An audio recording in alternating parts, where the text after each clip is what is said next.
Hey guys, so I'm out here in the garden and there's this thing happening. I'm realizing, right? So fall is coming and all these beautiful plants are dying and starting to um, turn colors and go dormant. And we're still getting lots and lots of food. Wow, this is a massive, massive tomato. But what I realized while I was sitting out here was we've gotten about, I don't know, um, maybe Dad, what's that? 4 mason jars worth of cayenne pepper. But as I was sitting under the grape trellis there, I saw this. We have another mason jars worth of jalapenos or of cayenne pepper sitting here. Mine. You okay? So what I'm going to do is I'm going to go ahead and harvest this, and then I'm going to show you guys how I grew these, because this is let's count here. We've got 1, 2, 3, 4, 5, 6, 7, 8, 9, 10, 11, 12, 13, 14 producing jalapeno plants just right here. And these are what have given me 4, maybe 5 mason jars worth of jalapenos, and I've dehydrated them.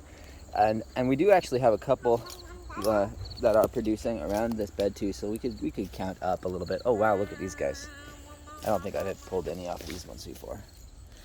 1, 2, 3, 14, 15, 16, 17, and we'll count that one over there, 18. So we've got 18 fully producing jalapeno plants, and still able to get some good grub out of the garden in October. It's October. So thought it was interesting as I was sitting here, because our garden really, we went into this mode of getting the property and some other projects ready, and stopped taking care of the garden, and so Dad, it stayed how it was after we started that project, and it's not very pretty in my mind. I mean, the sunflowers are looking huge and sad because they are mammoth-sized sunflowers. They're dwarf, or they're a strange variety of sunflowers. So this is like a humongous sunflower, and boys ripped all the leaves off of this. Hey Dino! Hey Dino! Dino! Oh, I see what's happening here. He saw the squirrel. I totally ignored him. So then this is a volunteer down here.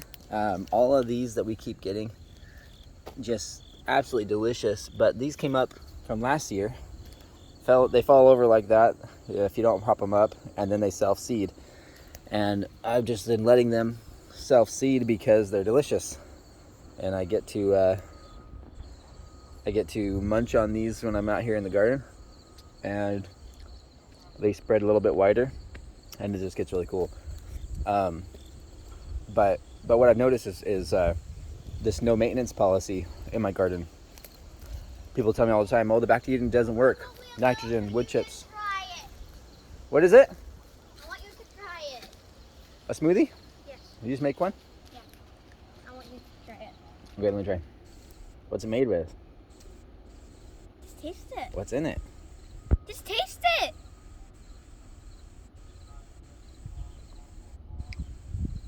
That's pretty good. What is it? Why is it chunky? Well, actually, I put fruit in it. What kind of fruit? I don't know what it's called. You don't know? But Was it in the house? Yeah. What's the white chunks? that's little bananas. Oh, okay. Well, looks I yummy. got Good job. Maybe share with your brother. So people tell me all the time the back to Eden doesn't work, right? And that there's this nitrogen issue. And while the plants that I have neglected are looking sad, mostly because of the time of year, and this just no cleanup policy that I've been doing, has kind of left some of the bigger plants just looking like they need things. You know, the grapes are changing colors. The grapes are changing colors and going dormant little by little. These ones are actually only browned out because of water issues, where I put them on the hill right here. And my rosemary's is nice and tall and strong, and that one's doing good, but some of these flowers got sunbaked. The tree, I lopped off the tree right down in the middle, so it has no center follower, and now it's almost as tall as it used to be. And I think I shared a video of that. This whole tree, the trunk came all the way up to here before it started to split out in limbs. And what had happened is in the freeze-thaw cycle, right here, it froze, or thawed and then froze again, and it totally died. But what I noticed was there was some undergrowth starting, which particularly these branches here, and I was like, interesting. So everything on the top, whole half, all those branches, the entire tree was dead. But it had enough of a strong root system underneath that it was able to produce some 2 or 3 branches underneath that dead spot on the trunk, like 2 feet down from its starting branch. And so what I did was I went ahead and I cut the whole trunk, literally, like as if this was it again. I would have come in right here and chopped it off right there, whole tree. And that what that did is it stopped trying to give energy to the dead spots, and it stopped trying to salvage itself or whatever its emergency protocols were. It focused all that energy in those new growing branches, and now they are almost as tall as they were before. This tree was taller than me, and it's not quite there, not quite taller than me, but it's almost getting there. So this is what I'm saying. So there's lots of things going on with the garden, and lots of stuff that I could have done to improve that we just didn't get to this year. But incredibly enough, we still get food out of this with no maintenance. I don't do anything in here. And this is what's cool too. As I was saying, people tell me the Back to Eden doesn't work. Well, this right here is called mycorrhizal fungi. This is the bee's knees, the white stringy stuff that you see in there. That is what makes the Back to Eden so strong. Then, when you actually get into the soil here, hold on. That's not a good spot. That was drier than I expected. Let's go to a spot we don't walk on, because when in our walking paths, we're squishing it down all the time, right? So that had lots of mycorrhizal, which is also another reason to use wood chips in your path, because it doesn't cut off the mycorrhizal between paths. So the mycorrhizal can transfer from bed to bed to bed and just be one whole network underneath everything, sharing nutrients, moving things around. So this is a fluffy spot in the garden. This is one of my favorite spots. We haven't planted anything here yet. I don't know what you found. Ooh, but look at that. Look, worm. One worm. So this spot in the garden up here, we actually started with 13 inches of wood chips. Worms. Why is there a bunch of worms in there? Because it's Back to Eden garden, buddy. Look how black and rich that is. Like, that's so cool. So I'm not even to the soil yet. Something that's interesting is people don't realize that when you do mulch, most people think that you need to work from the soil level down to amend the soil and to get things to function properly. But that's not how nature works. The soil, the bugs and the microorganisms in the soil will actually bring some of those soil layers up through the mulch, like you're seeing right here. This is 13 inches above the soil level, and you're seeing all this dirt. Lots of decomposed wood chips and other things, and some of this has been moved up. And so my soil level that used to be right here has been amended down and amended up, and my plants are planted right there in the center, in the dirt. And so all the root systems are getting access to everything that's going on both sides of the spectrum, which is just super, super cool. Mom! Dad! I found a worm! And there's lots of worms. So this is just an example. Like, let's pick another random spot. Oh wow, look at this dino. What? There's 1, 2, 3, 4, All worms? 5. Worms all over. So now let's go pick another random spot in the garden while he hangs out with the worms. Let's go. Let's go this way. You know what? Let's do it in the path again. Let's pick. This is right in the doorway. Right? We walk right here nonstop. Baby loves it. Good. Thanks for sharing with him. Here, you want a strawberry?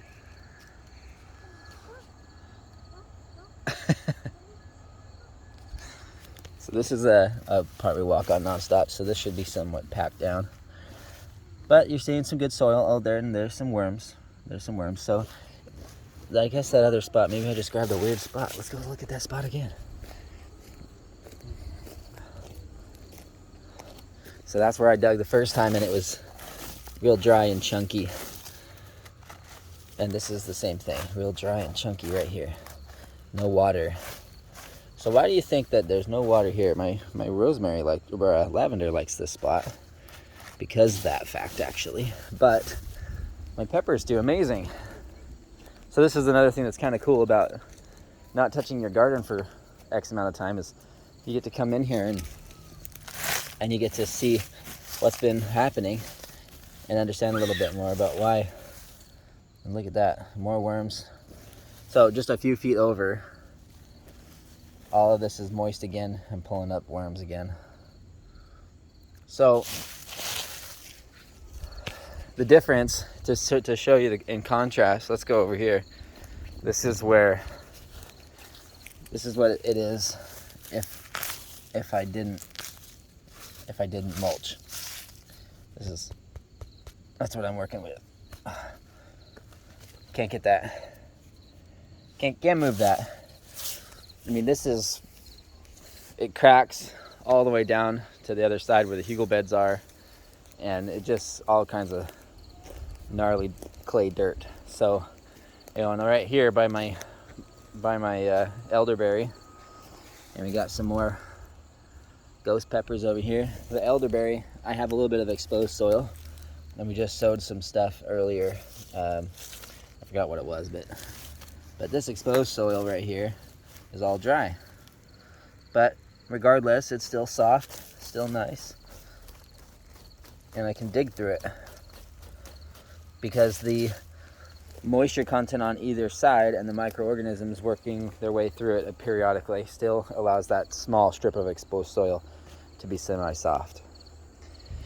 So there's still an action happening because of the back to Eden method.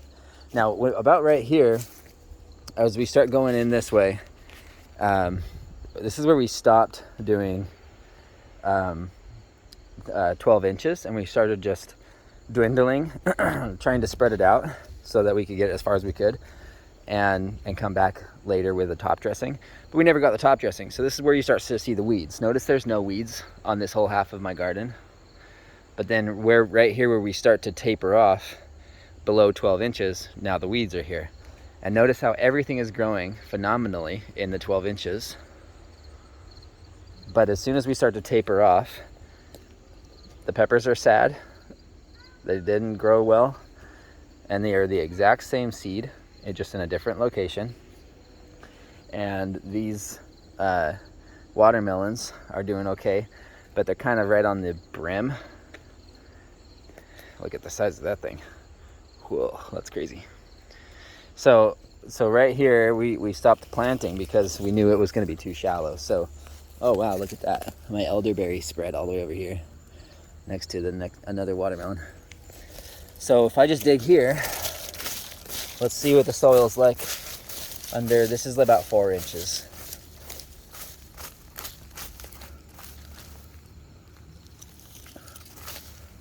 A little hard, lots of clay. It is very, very slightly damp, but it's really hard, like really hard. I have to use wood chips to dig in it. So that's nothing, that's basically like I started. So the difference is, and I mean, very, very clear. Wow, if we lived in a better zone, I'd be getting watermelons all year long. We already pulled watermelons off at this vine. That's pretty cool. So right here is where it gets even more shallow. Right here we did, some of this is only 2 inches. We just needed to spread it out to mark our area of where we were going to develop. And now things are starting to die back from where we planted. So eventually all of this will be 12 inches. All of that will be 12 inches, and we'll clean up all of this. What?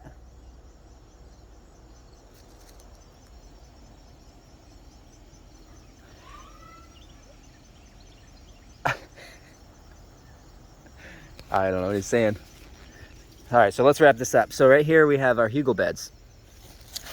And apparently we still have some melons growing on a dead vine. How cool is that? We already harvested the melons off of this ambrosia. And ironically there's another melon. That's pretty cool. I don't think we'll have time for it to ripen though. What? So right here, what you'll see is there's nothing on the top of this mound. There's some wood and some things. This is all hugel culture. So this one right here was wood chipped, and these two were straw. The wood chips are too heavy and the rain washed them all off onto the sides. The strawberries absolutely love the hugel mounds. They went crazy. And then I let that mulch do what it did, again, with my no-touch philosophy, just to see if they would function well. And eventually what happened was, with no mulch on the top, it started to dry out all of the existing strawberries, and the moisture could not transition up to the top. And so now we have these dead strawberry plants. So in contrast, everything on the side of the mound where the moisture was still being retained by the wood chip mulch, we have beautiful strawberry plants. We were getting strawberries off that, you know, and I mingled in some sage between them all. And these were huge strawberries. I mean, these, one leaf was this big. And so they were doing just amazing. But then one storm after another, as the mulch moved off, the health of the strawberries diminished. So they actually start to trail out and come into the path because they're following that moisture trail. Yeah?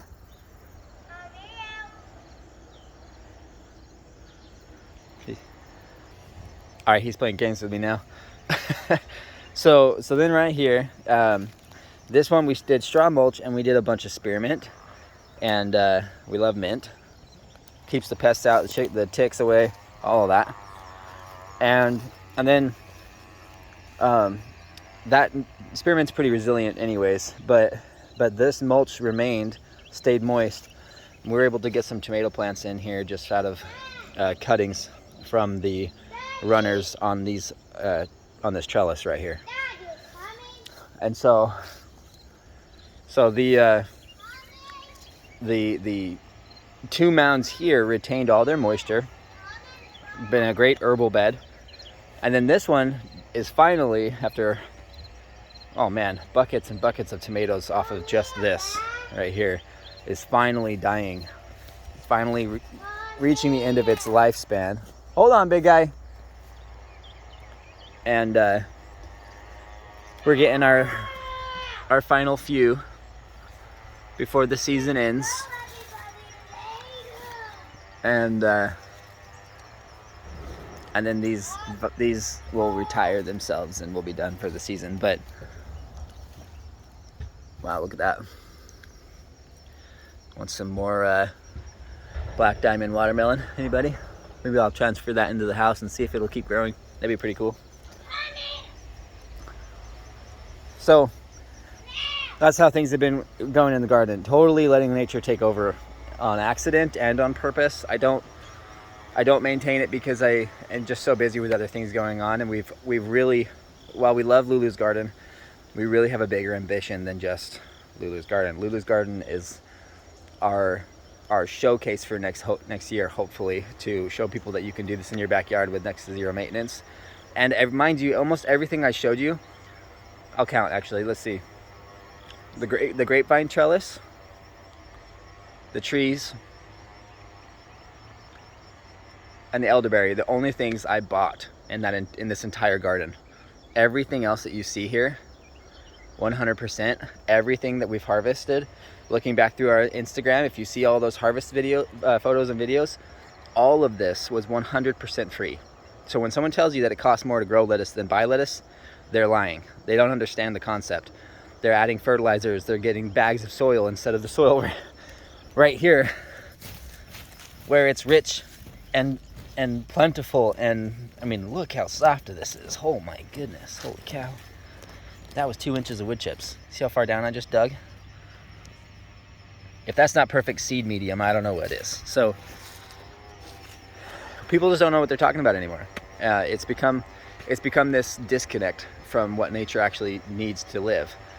And we go through all this science, and we get into all these like details about the NPK values and the mulches and the variety of different options that you can till up into your soil and amendments, testing it for things. Why not just let nature restore itself and step out of the way? If you look at my lawn right here, this lawn is what all of my garden used to be. Look at all of these weeds.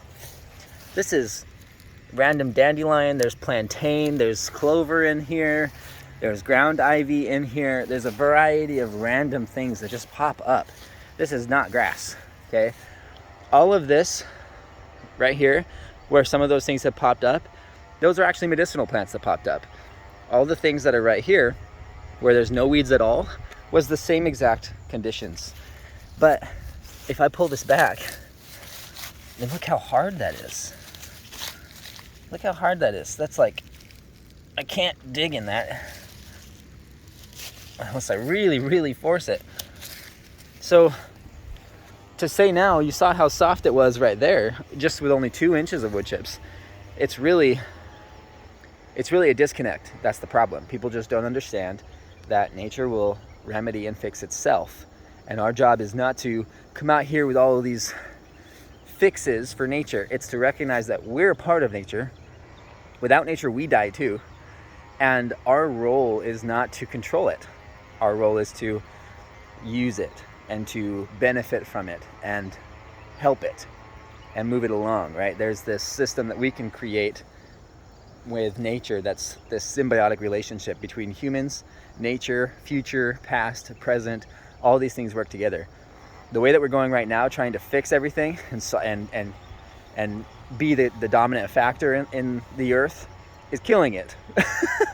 And everybody knows it. Everybody that's studying it, everybody that's looking at it, all the people that are part of it, they all know it's killing the planet. But nobody's doing anything about it because they're stuck in this loop, right? And I shouldn't say nobody. There's a large amount of people that are. But what's happening is that people are waking up to realizing that nature will take care of itself if we stop hurting it. That's all you have to do. Stop hurting nature, and nature fixes itself. Done. Simple. Easy. Really easy. So all I did with my garden here was I went ahead and planted, or I laid down 12 inches of mulch and wood chips over the grass, because some things will come up over 12 or over 8 inches. And so to get it weed free, I had to do 12 inches. And then the only thing that seeds in my whole garden, the only weeds that actually do come up, and I wouldn't call them weeds, is this tree right here. This beauty drops seeds every year and they come down and they love wood chips, but they're super easy to pull out because they're in wood chips. So it's pretty simple, you know. People get caught up in the details. And I will admit, it was ugly when we started. It was difficult when we started, because you have to wheelbarrow 12 inches of wood chips out, and you've got to mark your paths. But then you don't even have to have beds. You just pick a random spot and put a plant in the ground, and it creates this diversity in your garden.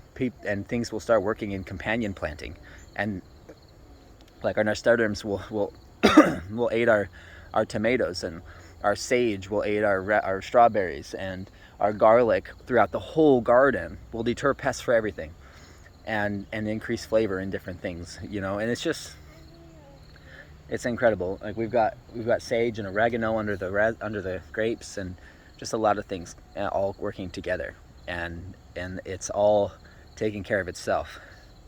And it's proof, because this, hold on one second. This right here is the lawn that we put it in. So you want to see the same same exact soil. There's my wood chips. Here's the lawn. I got a little bit of soft because it just rained, but as soon as you get past that wet, oh man, that's dense. Super, super dense. Then I come over here. This is a path we walk on, so it should be hard, right? Ugh.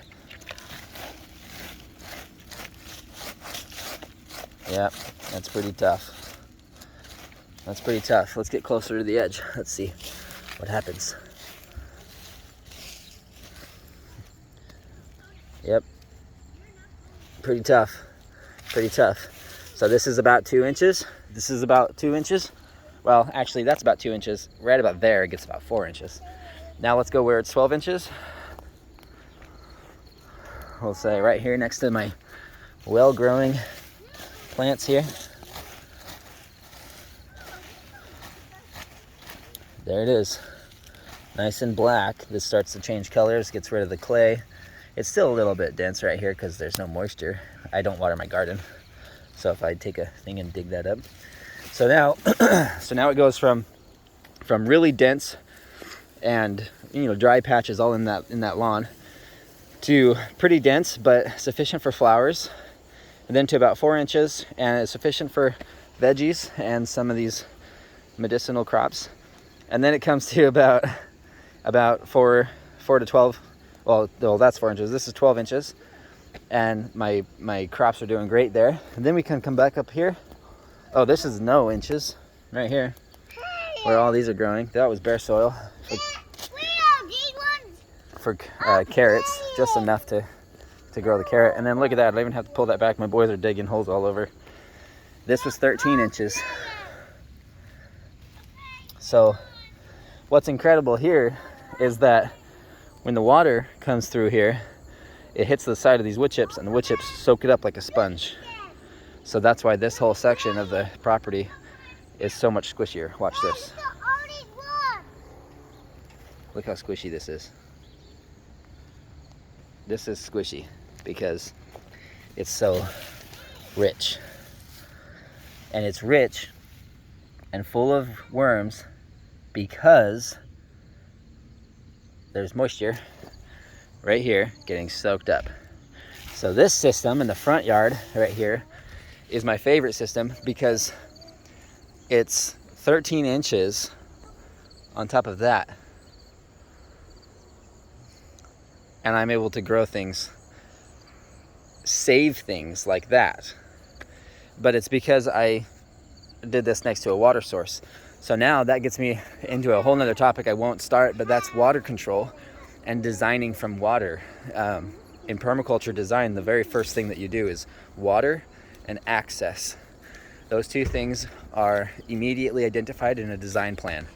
And once you identify where the water flows in your property and where the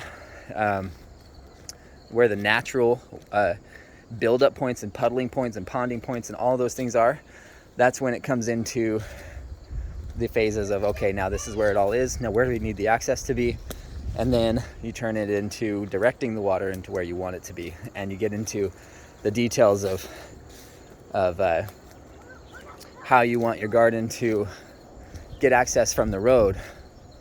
What is that? What? No way.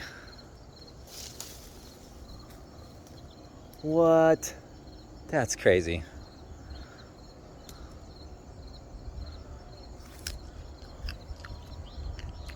Huh. Those are apples.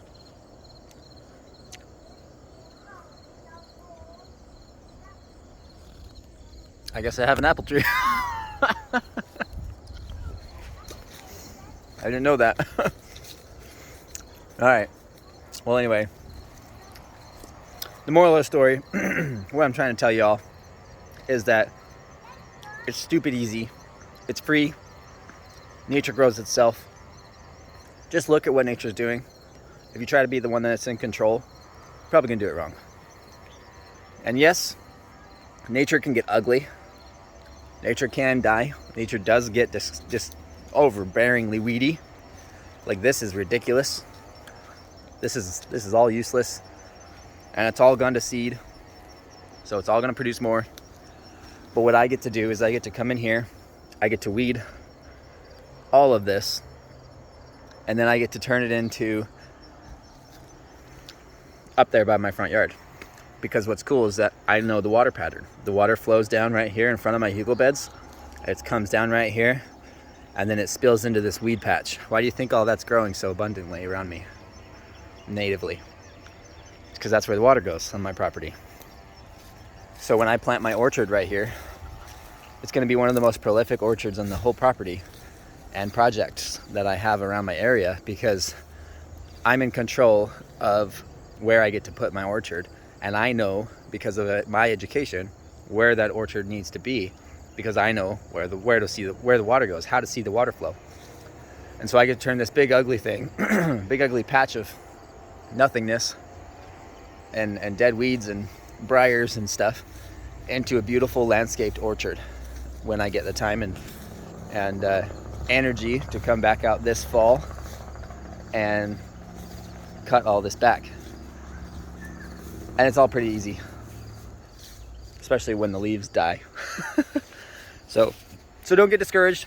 If you don't have a garden yet, I suggest finding the spot that the water accumulates in your property and plant just next to it, and use some mulch or some wood or some wood chips or some straw or grass from your lawn or some kind of mulch. Don't till it. If you till it, you ruin it. And I know that's contrary to the farmland that I live in, but don't do it. And we can talk about that more later. But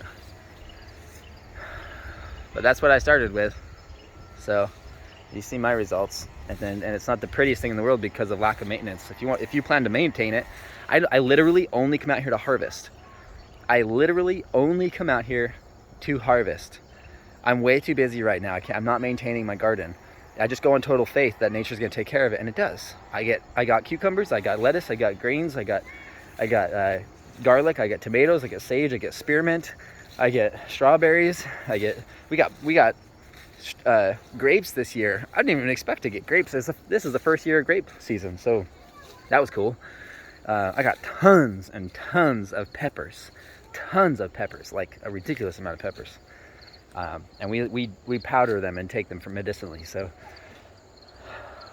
then I got all kinds of different varieties of tomatoes. We got ghost peppers too. We got a bunch of echinacea. We got a whole bunch of lettuce and lettuce seeds. We got peppermint, and we got a lot of elderberry. Here's some more flowers that I'm just kind of letting do their thing. These will probably go to berry before the season's over. And a little bit more up there, but I harvested most of that, and then there's a yet to be harvested is some potatoes, and these cherry tomatoes are delicious. Right here was a potato bed I let die because it was next to my strawberries, and I was like, wow, that's not a good companion planting. See, that's one thing you do need to know, is some things will encourage diseases with other things, and sometimes they don't. But potatoes and strawberries are not supposed to go next to each other. So I've got to dig this bed out. I got to rid it of all of the potatoes, and then I dug a trench right here that filled with weeds. Why did it fill with weeds? Because the soil was exposed. And so I came back here, and everywhere that the soil was exposed, I got a weed. This is plantain. This is highly medicinal. Very, very good for you. This is actually medicinal too, and it tastes sour, but it's kind of gross and you can't eat too much of it. But all the spots with the exposed soil, like the farmer's fields, covered in weeds. So, it's just not as complicated as people make it. It's just not. And I got proof all around me. So, yeah, I went on a little bit of a rant this morning, but I hope you got something from it. And I hope that you're ready to take me up on my thinking here, because while I'm over here harvesting all my raspberries and my grapes and some blueberries, I haven't even showed you the other half of the yard. And next year, I got apples on this tree here, and plums on my tree on the other side of the house. So There was 2 of them. They were babies and they weren't supposed to come this season. They just came out of weirdness. So I expect next year we'll start getting a few randomized fruits. But that's really all there is to it. And I do something simple that everybody can do on purpose, so that there isn't a debate whether or not you can do it too.